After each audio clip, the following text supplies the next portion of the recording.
something, isn't it? One tiny piece of metal destroys everything.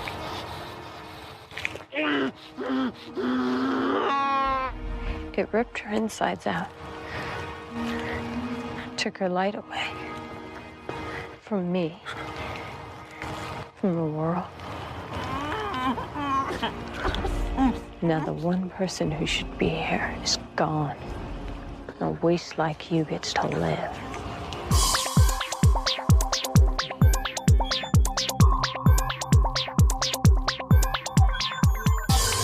Hey everybody, welcome. It's Revisiting Sunnydale, episode 124. I am Camila. I'm Marcella. And we have a new president. We got a new president. It's like that scene in Annie. We got Annie. Right, yeah, or like... This is where we got Joe.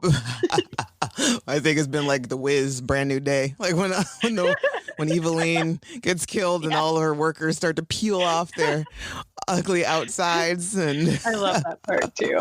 That's what I heard on election day when it was starting to go the way I wanted it to. It was like brand new day. Just dance around the house. Yeah. Now, mind and then you, January 6th happened, and I was like, "What the fuck?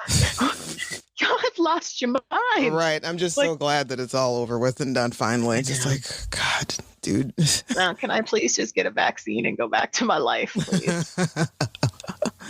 So yeah, I've been seeing a bunch of stuff in the news about like the vaccines and stuff rolling out, and how I guess Joe just signed an order to like order billions more vaccines. 200 million more vaccines, hoping that we all get vaccinated by summer. And like, I don't know what's going on, because I remember like, maybe it's my age, but I remember when we were little and we had to get like a TB test or something. Yeah. We all had to go to school. Yeah. And get it. Like there was no talk. Right. Everybody lined up in school and you had to get the shot. Why can't we just do that? Right. It was... And I still remember like I had some jobs, like if I was working with children, I'd still had to do that. Like I had to do it again, the TB shot. Mm-hmm.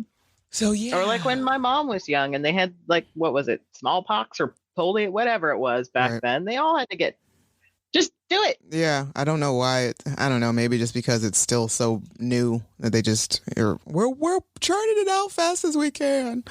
We're working as hard as we can. Which makes no sense. It's like, do better. It's getting, I'm not gonna lie, y'all, it's getting difficult to keep going day by day. Just to get up in the morning and go about my day, it's difficult. I can't believe 2020 is over. Like, I know. I feel like it barely started, and yet we're coming up to a year when all this shit really started. Mm-hmm. And I feel like it's the same day. It has been one long day. One long, continuously drawn out, mostly sometimes depressing, stressful, monotonous day. So anyway, if y'all could do us a favor and go to the Facebook page, Revisiting Sunnydale, and give that a like. You can follow us on Twitter at Back2Sunnydale or on IG, Instagram at RVS_podcast. And you can also just visit the website, revisitingsunnydale.com, and rate and follow and review us and just like subscribe to the show on Apple Podcasts, Libsyn, iHeartRadio, Amazon Music, Google Podcasts, and Player FM, and a bunch of other places that I keep getting emails like, hey, guess what? Revisiting Sunnydale is available on this platform. So most of the places you can get your podcasts, you can find this podcast. Today, we get into Season 6, Episode 21, 2 to Go. Original airs date May 21st, 2002. Directed by Bill L. Norton. Is this a newbie? I think so. This is not a name we've heard before. No. And written by Douglas Petrie. Fueled by black magic, Willow targets Andrew and Jonathan, leading to a battle between Buffy and Willow. Spike fights an unstoppable foe. Is it unstoppable? Is it an unstoppable foe? I don't think it's unstoppable foe. No. So, I don't think so either. Because he kind of... Okay, so important guest stars are Danny Strong as Jonathan, Tom Lenk as Andrew, Jeff Kolber comes back as Rack, and surprise, spoiler alert, Anthony Stewart Head returns as Rupert Giles. And he is not credited because they wanted it to be a surprise to the fans, which it sure was. Yes, it was beauteous. That was like a really great decision because with like had he been credited, we'd just be spending a whole episode. Where's Giles? Where's Giles? Where's Giles? Where's Giles? It would have an impact, but not as much of an impact as it did upon that first viewing. Yeah. So it's just like, yes. So we pick up with our gang right where we left off in the last episode in the woods, right after Willow flays Warren. So, Andrew and Xander, Anya, and Buffy are frazzled. Real frazzled. And Xander can't stop vomiting. And the girls have no sympathy whatsoever. No, he just keeps talking about the sound, the smell. Oh, God. It's like, I need to stop. And Anya's like, again? Which is one of my burns for this week. Yeah, he's like, I need to puke. And she's like, again. And even Buffy's just like, oh, we don't have time for this. It's like, you bitches are slowing me down. So Anya gets the bright idea to go ahead and find Willow. It'll be much quicker if she teleports to wherever Willow is. So or to go to Jonathan or wherever they think Willow is going to be. She teleports. Xander's spooked, whatever. And they get to Xander's car and it's trashed. And so Buffy's like, I don't have time for this, and takes off with her superhero running and leaves Xander. She runs like a crazy person. She runs like Phoebe on Friends. Yes, that episode where Rachel didn't want to run with her. She runs so poorly. And I think that was actually Sarah Michelle running, because you can always tell when the stunt double is on the scene and when it's Sarah. Mm-hmm. And I think that might have been Sarah in that one, because it was so weird little. It was so weird. Yeah. So because, she's a superhero, she's a slayer, and now is an appropriate time to kick in those super jogging skills. She goes off, and Xander is like all by himself feeling super butthurt. Sad or something. It brings up his feelings from Zeppo again. He's always Frey adjacent. Right. Yeah. He just wants to help. It's like, she's only my best friend. Let me help. But she's your best friend when it's convenient to you. Right. But I mean, like, what was Buffy going to do? Put you on her back? Like, dude. Right. But I do think it would have been a really funny B storyline if we had just consistently seen him running from the forest back to the city throughout the whole episode, because he shows up in a couple scenes with a cop car. I don't even know how he got there. Right. But if we just still kept seeing him running along, kind of like Hawkeye in Age of Ultron, when he has to run. Yes. Because Quicksilver picks up Wanda and takes off. Right. And he's just like jogging so slow. That would have been hilarious. It would have been. But it was also funny to me, like you mentioned that he shows up. He shows up like maybe a couple minutes after Buffy. Right. So was he just running behind her the whole time? Like, seriously, we could just run side by side. You're not that much faster than me. Right. It's a weird thing, but I think Willow just really, really hated that purple Taurus, because I know I did. And I'm okay that she trashed it. All right. So one of the things before Buffy takes off, they're talking about in the woods, and I appreciate, just like these little bits of information of Buffy talks about how Willow's got an addictive personality, and this is only going to get worse before it gets better. And then Buffy says something like, the whole goal is obviously to try to stop Willow before she can kill anybody else, because according to Buffy, killing people changes you. I know. Huh? Okay. So Buffy, you watched Faith kill the deputy mayor. You did not kill him. Right. That's the only one I could pull up. You killed Ted. Turns out Ted was a robot. Right. So didn't kill a human. So who have you killed? So let's stop pretending you know everything. Uh-huh. Just you're emotion adjacent. Right, exactly. People have killed people, not you. Exactly. Now Willow has more in common with Angel than you do. Yes. Oh, does that hurt? So Willow indeed has become our big bad for this season, and this little men is what a true villain looks like. She's the best. Allison, just I can't applaud her enough for the ability of doing this role so much justice. So good. Like so good. So many people could have just to go from Willow Rosenberg to it's just it was polar opposites, and it's beautiful. Like it's such subtleties, and she's not like an over the top villain. She's she's focused. She's got this is amazing work on it. Because I mean, she could have just very easily have taken the Vamp Willow route and been campy and over the top and evil, right? Because that is what's in her, right? Air quotes, in her, right? But instead, this is a totally different type of evil. Yeah, that was in her. Sure, she said bored now, but it was even more malevolent than even Vamp Willow could produce. Exactly. Yes. So our boys Jonathan and Andrew are still in the jail cell. And they're still squabbling. Andrew seems to think that Warren has some implants and he's like trying to communicate with them by secret and blah, blah, blah. And Jonathan's like, this oh my God. This is gold. I know. Jonathan's like, I'm so sick of you. He's so sick. And Andrew calls him Jerkathan. Which I love. I love it so much. And when he gets so upset that Jonathan is so dismissive of Warren, he's like, I don't care if I have to check every hole in my body and yours.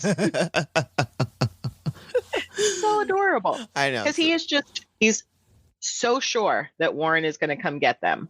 He is like, or at least him. Yeah. And he does admit to Jonathan's like, yeah, we were going to get rid of you. There was no jetpack for you. It's because you couldn't follow the chain of command. Right. Which, all right. Okay. So, we're seeing now that these two boys are clearly on different sides of right and wrong and what's going on. Like Jonathan is starting to understand. He's starting to get it. We fucked up. This was wrong. I shouldn't have gone about it. And Andrew is still playing in his fantasy land of, I'm going to be a super villain and, I'm going to mwahaha my way out of this. And then Anya shows up and they're like, huh? And she's so calm and just matter of fact and direct. It's like, hey, so Willow's gonna come kill you, but I need to get you out of here. And they're like, huh? What? Why? And she just lays out everything that's happened in the past 24 hours. Right. And I love the two reactions. Andrew's like, oh my God, Warren. And Jonathan's like, oh my God, me.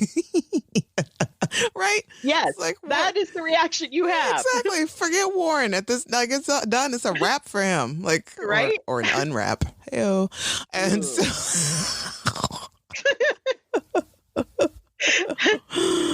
And so as she's doing this, telling them what's going on, she's like trying to call for a guard to listen to her.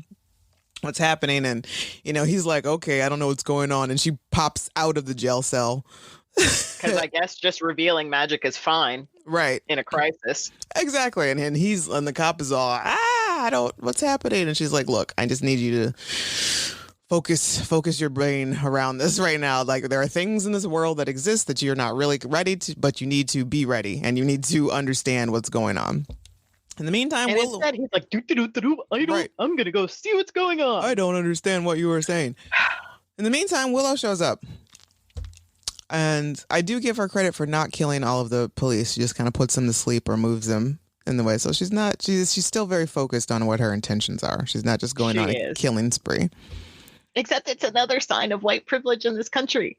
Imagine if she were a black witch doing everything that she did. And all of these cops are just like, no, stop, don't, get down. She would have been shot on sight. On sight. Like the cop in the car that she puts to sleep. Yeah, he would have shot her immediately. And speaking of the cop in that car, why is there open coffee on the dash? Does your car not have cup holders? Was it put there just so we could see it clicking? Yes, because there's a lot of poor choices I see in television and movies where hot coffee in cars are concerned. Bad idea. So Willow starts ripping the bricks out of the wall from the jail cell, and for whatever reason, the cop that's inside with them is like, he sees this happening and he tells the boys, "Stay here. You'll be safe here." She's literally ripping the walls apart right here, right here on this side. Here.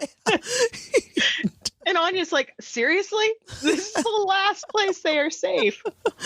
And they're just like, Anya, please teleport us out of here. Take us with you. And for whatever reason, it doesn't work like that. Right. And that's what she tells them. It doesn't work like that. Which I think is bullshit. I think she just didn't want to do it. I just think she didn't want to do it. Mm-hmm. She's not, and then Willow she wasn't that invested in their herself. Safety. The look on those cops' faces, they're just like, she flew.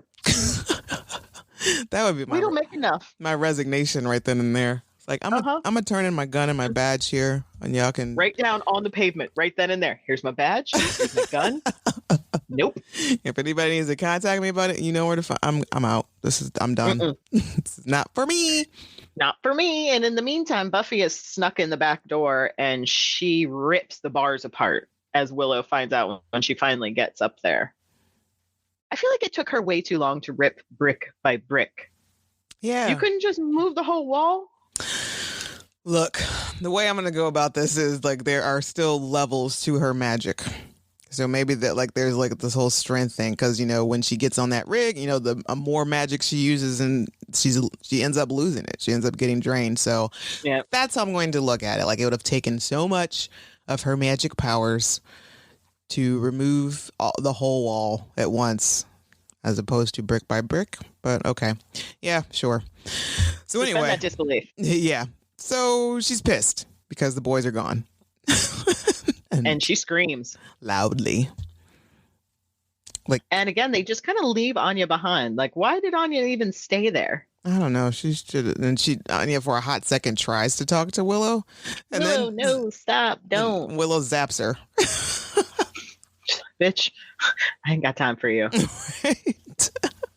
So while Buffy's got the boys downstairs and they're talking about, you know, what's going to happen, Xander rolls up in a cop car, which sure.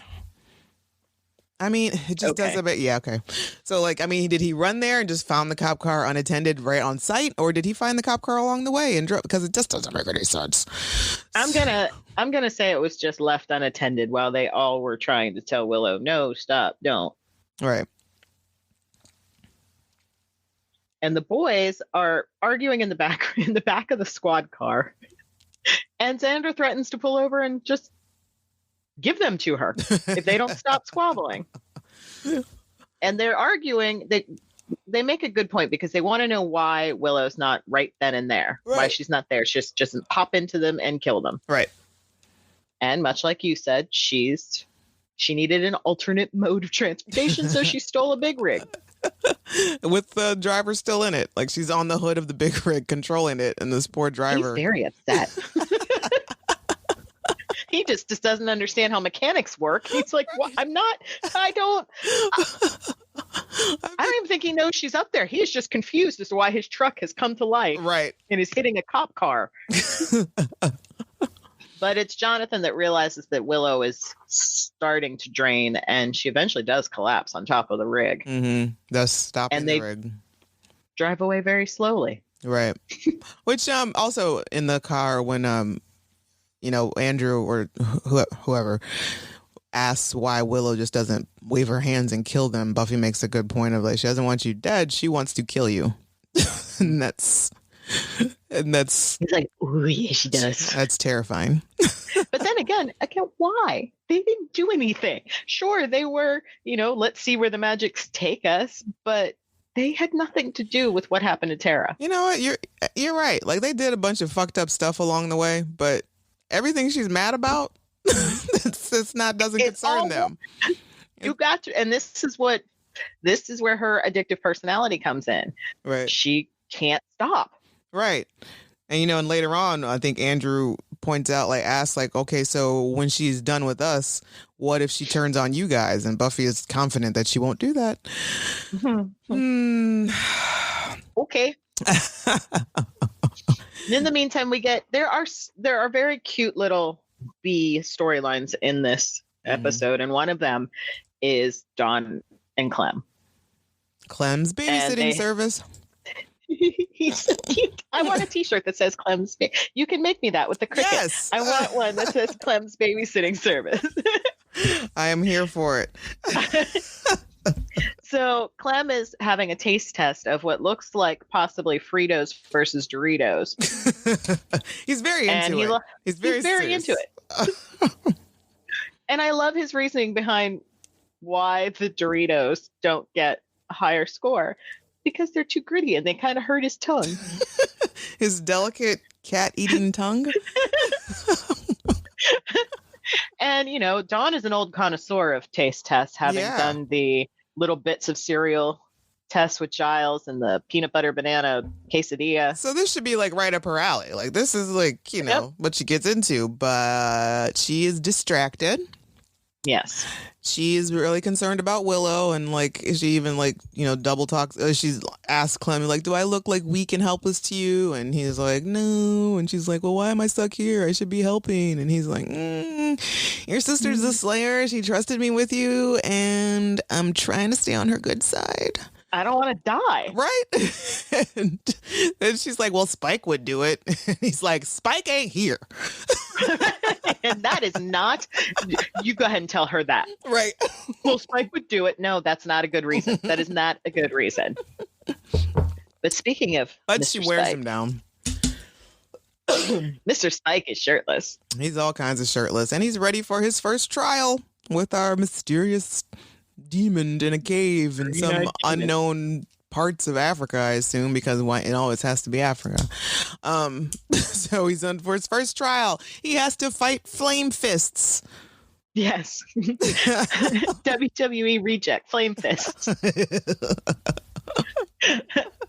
And who's also shirtless. He's also shirtless. And I just think this demon really likes to watch shirtless men fight. He's getting his yayas. This really has nothing to do with anything. What I really like about this is when the guy shows up, but Spike is like, all right, then here we are now. Entertain us. And I'm like, that's cute. That's so cute. And I really can't blame him if he ever used that line on a fan, because I would have fallen for it. I would have been.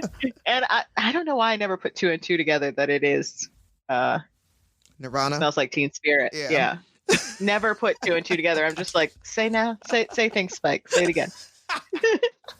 Say more things. I don't care. Say more things. Right? So, and he has this little look on his face too, and I'm like, this has nothing to do with this episode, but it's so good. Right? It's just perfection. So Clem and Dawn are trying to find Rax because for some reason that's where she thought she might find Willow. It's not wrong. And they're just wandering around Sunnydale. So it's just okay for Clem to just be out with his big old puppy face. Yeah.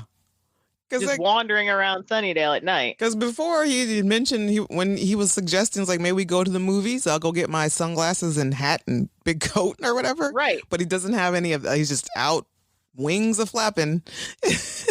And we find out from Clem that Rack likes little girls. And Dawn takes she's offended the wrong way by this. She takes more offense to him calling her a little girl than that Rack is a pedophile. Right. You're upset about the wrong thing. You're putting the emphasis on the wrong syllable. Like, you're not.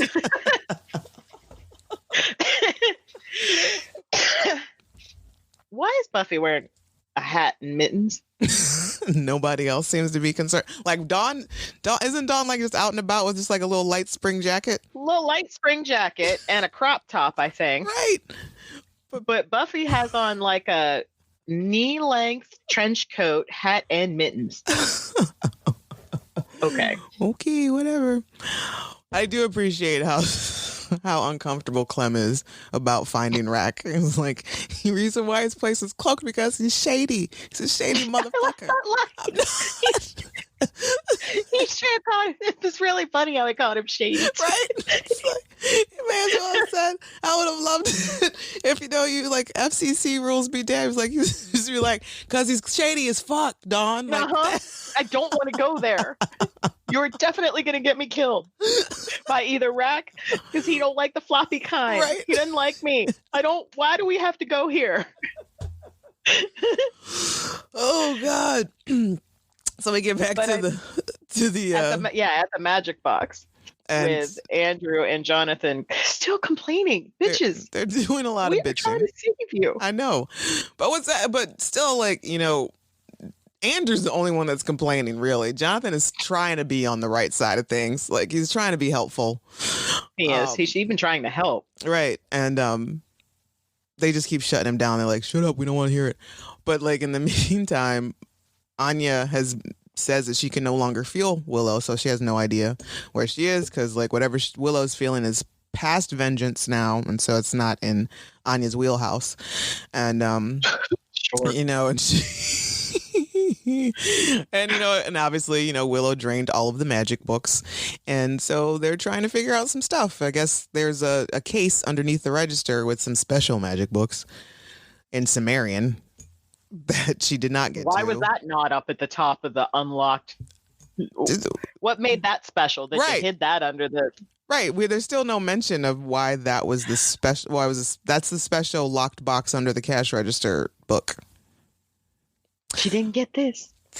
But okay, so Jonathan's like, "Hey, let me see if it's American." And Buffy's like, "Bitch, shut up." And then he's like, "But listen, like, I know about the magics." Buffy's like, "Bitch, shut up." And Jonathan's like, "Hey, I know what she's going through right now. She might be bitch, shut up. But I know what she's okay. I'm gonna sit down now. I'm trying to tell you guys some really serious shit here." No, and he even tries thanking Buffy for saving, and she's like, "I'm not doing this for you. It's not about you. It's about Willow. We're trying to save her. I don't care about you." Right. It's like you're the line that she can't cross. Mm-hmm. And Xander is still, you know, and so Xander pulls Buffy toward the side and is like, "Okay, what if we get to Willow and we're just like, okay, stop. What are we supposed to do?" And Buffy's like, "Talk to her." And Xander's like, "Okay." And I'd like to slap a little bit of Andrew's face for the witch bitch comment. Yeah. He's just like stays being disrespectful throughout this entire thing. The balls are dropping a little farther, Andrew. Now's not the time. Now is not the time. Meanwhile, Willow goes on to Rack because, you know, if you recall, she was drained of magics, which I hate that they pluralize magic. And she gets to Rack, and he is set on, he does his whole usual creep-tastic shtick of, you know, strawberries, little girl, growed up, blah, blah, blah. He's like all leering and creepy around her. And then... I would like to point out, though, if this were James saying these exact same words, this would be a completely different scene. Completely different. Look at you now, so growed up. And I guess the way he stalks across the room towards her. Yeah. So full of dark juice. I'd feel totally different. Yes, he's like sniffing her hair and just like kind of trying to drape himself on her. But as it stands, I feel like I need an adult in a shower. Yeah. Talk about vaccine. I definitely need a vaccine after looking at Wreck. And so, you know, Willow's just listening to all this bullshit, and then she turns the table and was like, "I just need to take a tour," which is what he said to her originally upon their first meeting. And she drains him. Yeah. And all this time I thought she actually killed him, and I put him in the... But it turns out there's a comic storyline where all she did was drain him. She didn't actually kill him. She didn't kill him? Yeah. Oh. No. I don't know why she had to hang him upside down then. Well, you know, just for disguise. Seems a bit rude. I mean, it's Rack. And I wonder if he was able to replenish at all at any point. Like, I hope not. A couple of years, and he just went back to his normal weirdo ways. And like, since she got all of his juice and stuff, so he lost the ability to cloak his place, and this place just like pops up in the middle of a street and how many somewhere. People in Sunnydale have accidentally walked into the side of this building? Right. Yeah, because it's not like you have to be with a demon to walk into there. It's just that's how you track it. Yeah, that's how you track it. So, so you're just walking along, just trying to go get some donuts, and like, what the fuck? How did I walk into a meth lab? Why am I in this junkie den? How did I get here? Help. I did not see that. I need help. Ugh, but poor Dawn and Clem have arrived on the scene, and Clem, I love how Clem points out that it's dirty and how it's dirty. He's so unhappy. He's so unhappy. But much like when Willow brought Dawn, she's like, well, you just sit over there and I'm going to go figure out what's going on. Right. Just don't touch anything. What was she planning on doing? Dawn? Yeah. If she had gone in there and Rack wasn't hanging upside down looking all nasty and she hadn't found Willow looking like something from beyond the dead. Let's be honest, Willow has gone from big bad to the bad. Yeah. She's got like dark veins on the side of her face. Her eyes are black. Her face is like super pale. Her lips are chapped. and she definitely needs some sort of moisturizer. She has discovered the inner bitch. Yeah, and she likes it. And I do too. I like it too. I do too, because Willow finally digs into Dawn a little bit. Some stuff that I've been wanting to say to Dawn for quite some time now. And did you cry? Yeah, so Dawn tries to talk her way, you try to talk her down. They try to reason with Willow. Guys, have we not noticed she's far beyond reasoning at this point? Mm-hmm. So she's like, I miss Tara too. And Willow's like, oh, did you cry? And she's like, of course you cried. That's what you do. You cried when your mom died. You cried when Buffy died. Oh, and you're whining. And I'm like, oh, get her, Willow. And then she mimics her, and it's perfect. Get her. Oh, no. Where, Buffy, Tara, where? And the whole time, Dawn is just like, wow. Right. Like, you can see it in her face, like, this is fucked up. Right? The look on her face is like, that's, you cut deep. That was too far, Willow. Too far. You've crossed the line. You could have just said, fuck off, but you had to go for the jugular. Just rude. And then, when Willow points out, she's like, you cry because you're human, but wait, you always were not. And Dawn's like, stop it, I was. She's like, no. Stop. Willow, stop.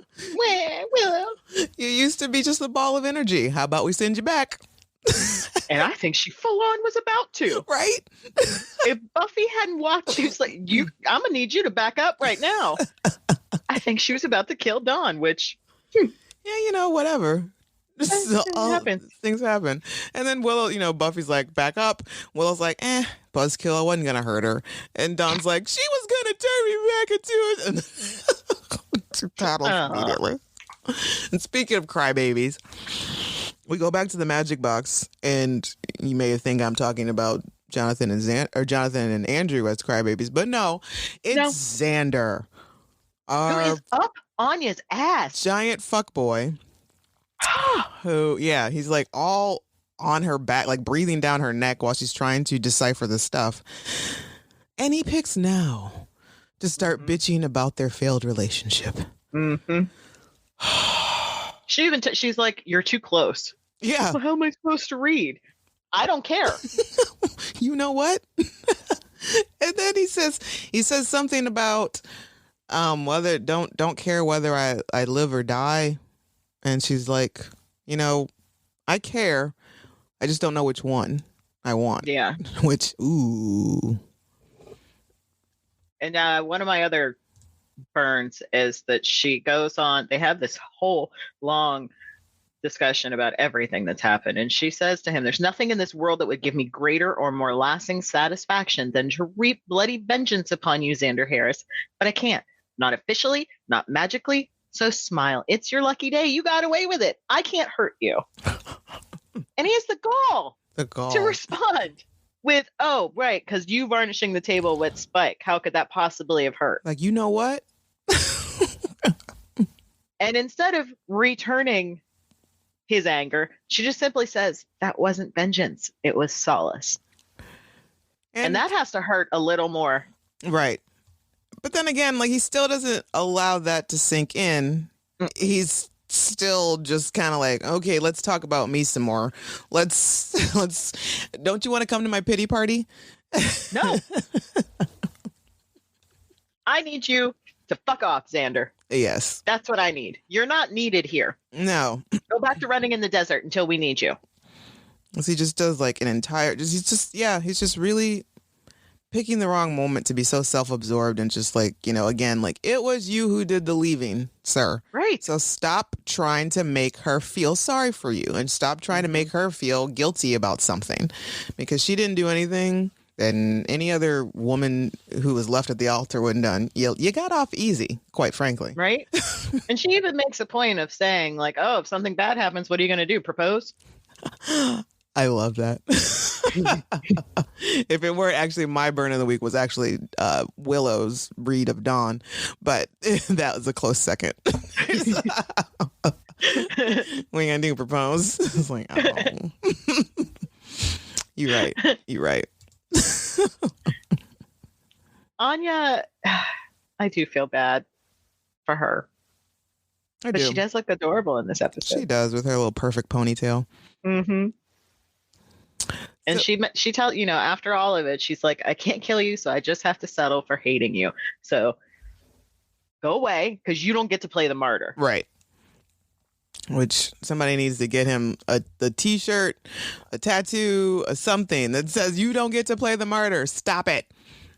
Right. But then he goes on. He's like, it's my fault. Right. I saw the gun. I didn't do it. It's not about you. Right. Because she said none of this would be happening if it weren't for you. And then that's when he goes in this whole thing. Oh, yeah, I saw the gun. I didn't do anything. Xander's worthless, blah, blah, blah. Pity, pity, pity. And then she was like, I was talking about us. Not about this. As not about your precious Buffy yet again. Right. One more time now. Oh. Ladies, what do we learn from this show as a whole? Do not fall for Xander Harris. Fuck that dude.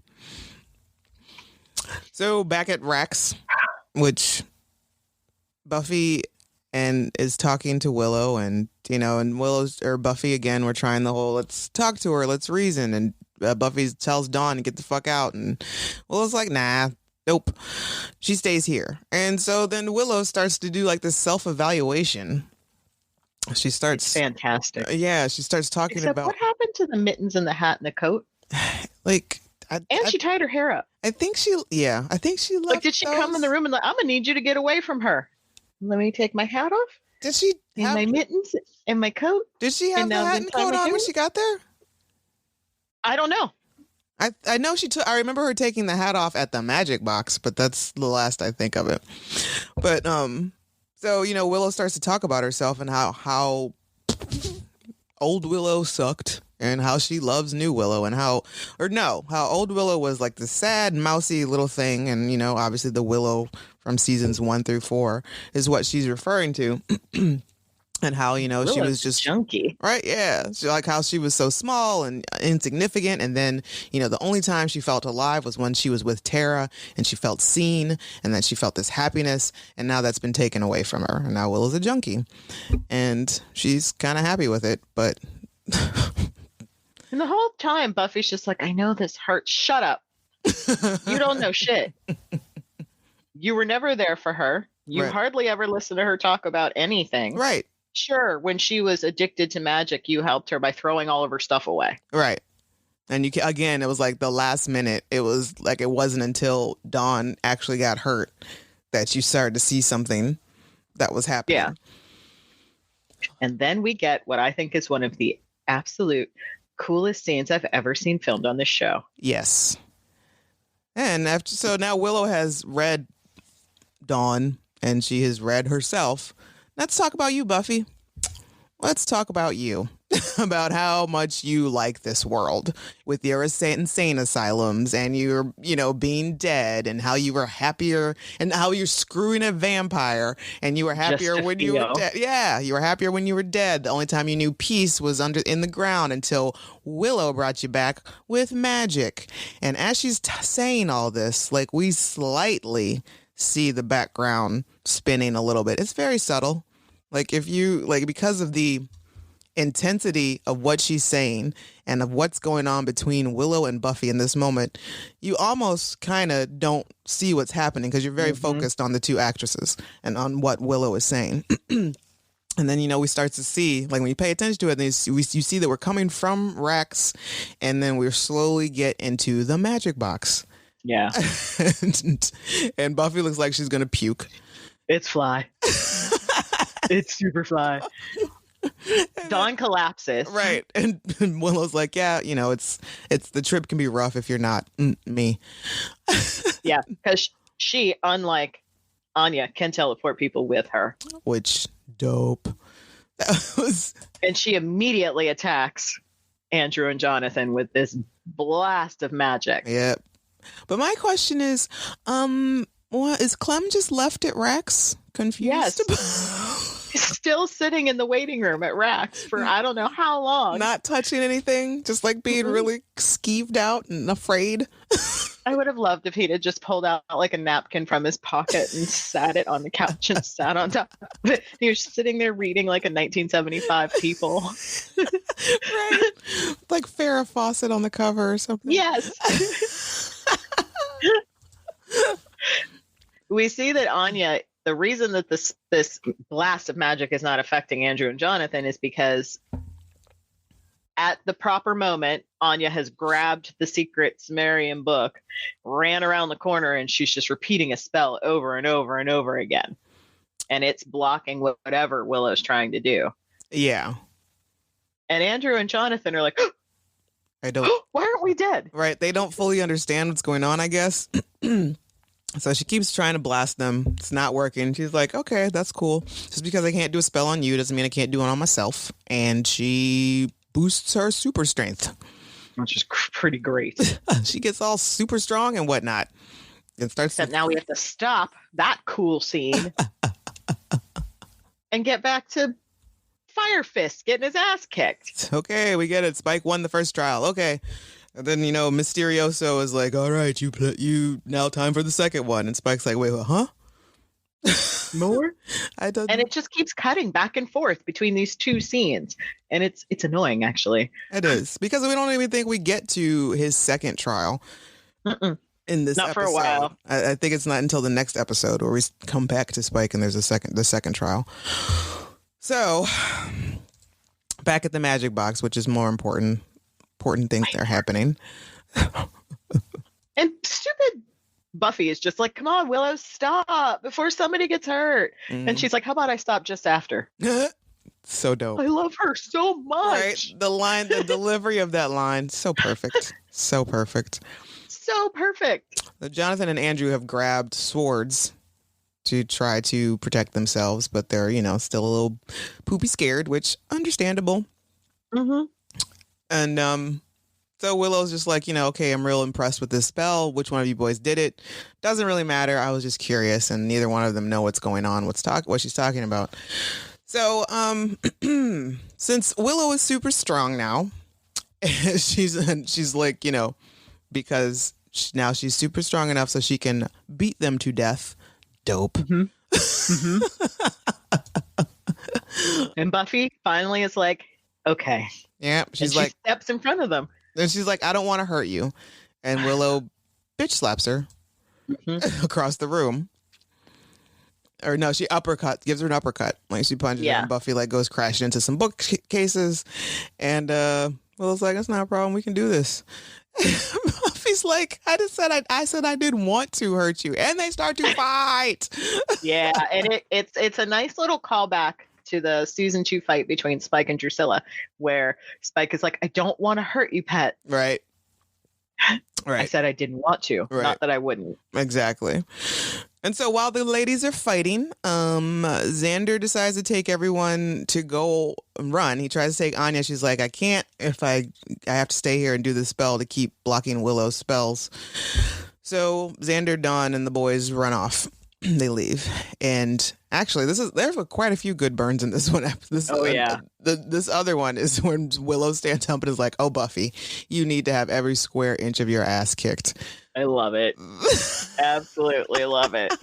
And I love just before that, she's like, Buffy's like, come on, are we really going to do this? And Willow's just like, oh, come on. 6 years is your side man? Right. That's a big deal for me. Right? It's like, come on, show me some love. Give me some respect. I've been waiting for this day. Let me live.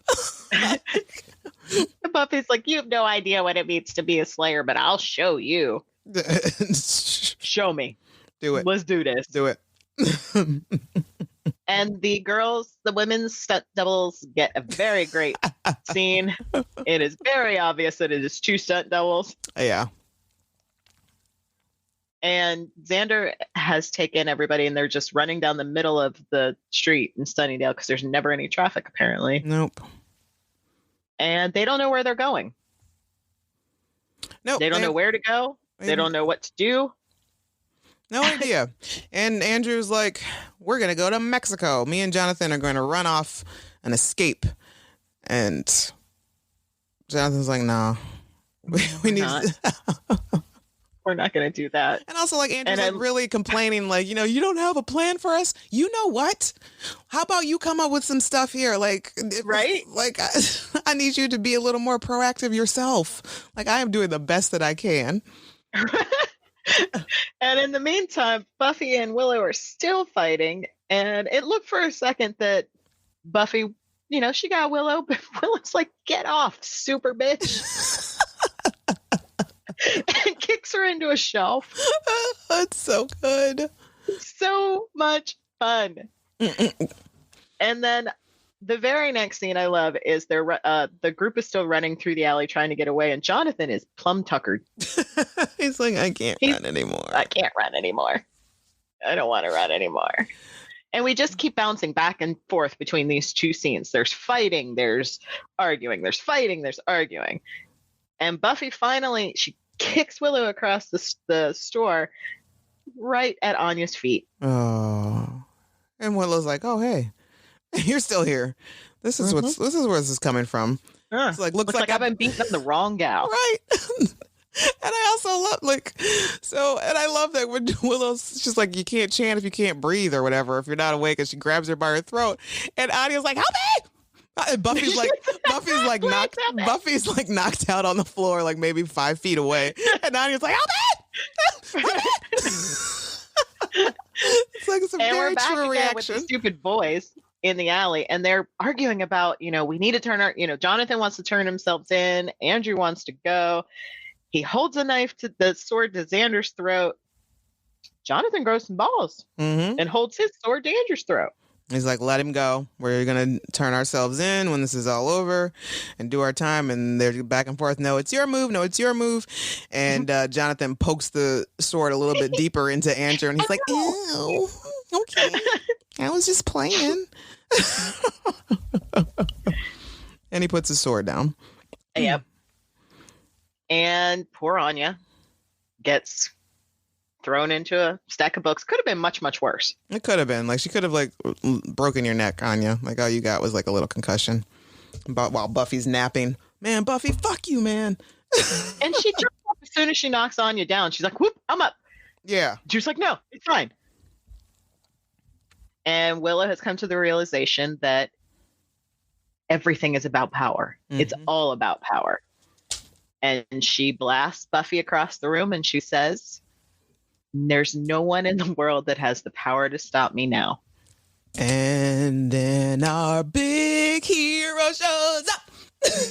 She gets blasted across the magic box, slides across the floor. She turns around and sees Child. Full on Ripper. Yes. He's like, I'd like to test that theory. So good. One more time. I'd like to test that theory. And I love that there's a little trivia line that says his reappearance was described in the script as pure Ripper. Yes. That's dope. That's awesome. Love it so much. That's so beautiful. Yes, it's into fucking black. Right. It's over. But it's also it's important to mention his attire when he shows up. Now, it's not like, he's doing the Wesley Rogue Demon Hunter bit, but it's also not our friendly neighborhood fucking librarian either. There's no tweed suits. He doesn't, he's got his contacts in. He's not wearing glasses, y'all. Nope. He's got his nice little t-shirt underneath what I'm only assuming is a nice cashmere sweater, fitted well, with a beautiful wool overcoat on top, collar. Collar popped. Collar popped. This is the Ripper we know and love. He did not come to play with you bitches. No. Now imagine, gentle viewers, if you will, having to wait a week to find out what was going to happen. What's Giles gonna do? What's Willow going to do to Giles? Is Buffy gonna wake up? Is Anya okay? So good. Yes. And this is everything. 2 to go. Oh, such a wonderful, wonderful ramp up to a great season finale. Like, it's just... There's a lot. There's no song this week. It's just... There's just no song.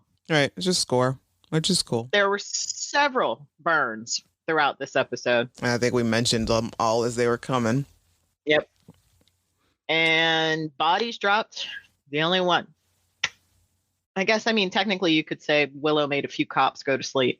But no. Like, she literally made their bodies drop, but just Rack. But he's not dead. Yeah, according to the comics, apparently. And, yeah, it does pass the Bechdel test beautifully. Because, I mean, there's like, it's real, rich, important dialogue that happens between our characters. And also just like, Buffy and Anya, Willow and Buffy. Dawn. Yeah, Willow and Dawn. Like, it just goes on and round and round. Random trivia for this episode. Anya refers to Andrew as what's his face? Other guy. Love it. This is a running joke that they make. It happens in a lot of different episodes, even over on the comics. No one ever remembers him. And that's just his luck, his fate in life. No one ever remembers the poor boy. Right, which is, maybe that also has a lot that speaks to his propensities to want to do evil. It's like, I need somebody remember my name. He has middle child syndrome. It's Andrew. Marsha. But loves Warren. No, we don't. Nope. We really don't. We actually prefer you adorable little nugget. Right? Which is why he makes it to Angel, I think. Yeah, even if it's only a couple episodes, but they're worth it. They're totally worth it. Yeah.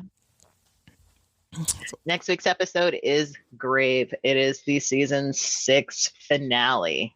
But our moral of the story, I know, our moral of the story is... Oh, there's so many in this one, actually. Put the blame where it really lies. Willow needs to stop blaming Andrew and Jonathan for something they didn't even do. Right. Don't lash out against your family. They're just there trying to help you. Mm-hmm. And nobody puts Giles in a corner. Nobody. Especially not all the way back in England. No. Where he flies middle. Well, I guess they put him in a middle seat. You don't put him in a corner, but you do put him in a middle seat. Clearly. So let us know what you think of 2 to Go. By sending us a recorded MP3 file, less than 2 minutes, to revisitingsunnydale@gmail.com. We'll probably play it on the air, or you can just talk to us on Twitter or Facebook and all those places. And as Marcella said, next week is the season finale of Grave. How'd we finish season 6 already? Although it kind of fell into the whole of 2020, I guess. Right. Yeah. Like, it took us a lot longer to finish this than it should have, but we did it. We're almost there. We did it. I am proud of us. Which means, and like normal, we will come up with our rankings for the season and all that fun, happy stuff that you always enjoy. Yeah, and I know that we also generally, I think we were like trying to do a movie with a Buffy cast member in it. Like in between episodes or in between seasons or something like that.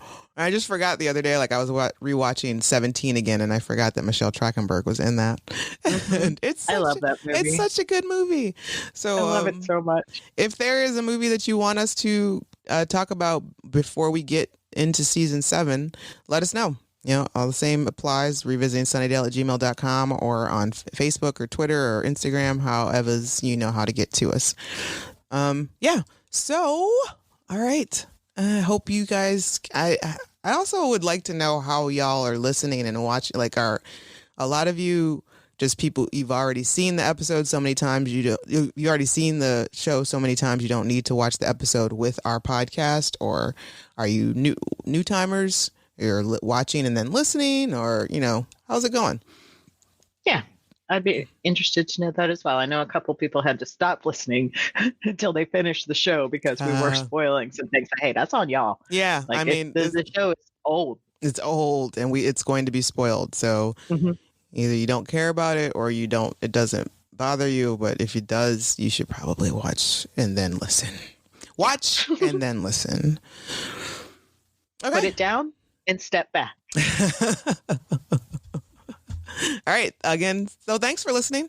And you can follow me, Camila, on Twitter at @the_rugged angel. Or me, Marcel, at mspear7338. All right. Stay happy. Stay safe.